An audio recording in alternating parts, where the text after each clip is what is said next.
Jello here ulit. So, share ko lang to guys. May sasabihin lang ako sa inyo. About din sa standard na to guys. Ito guys ay sira na yung motor. So, pinalitan ko na siya ng motor. Tapos nakita ko sira na rin itong board niya. Kaya nasira niya yung motor dahil dito sa board niya. So, ginawa ko guys, hindi ko siya nilagay dito sa board. Gumawa na ako ng bagong pindutan niya. Ito kasi guys, tinalian na lang nila, nilagyan na lang nila ng tape. Kasi siguro dahil nasira na tong body niya. Ayun na may crack oh. Ayan. So nilagyan na lang nila ng tape dahil ayaw nila sigurong papalitan. Eh sira na yung board niya guys. Kaya ang ginawa ko, dito ko nilagay yung switch na to. Ayan guys. So, yan o. 1, 2, 3. So yung guys, ayan siya. So dito ko na nilagay yung switch niya kasi nga sira na yung pinaka-switch ng board niya.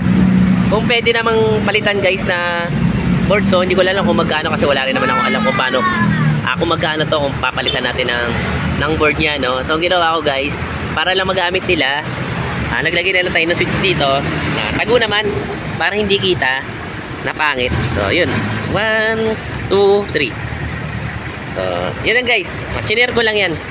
So hanggang dito na ulit. So paalam.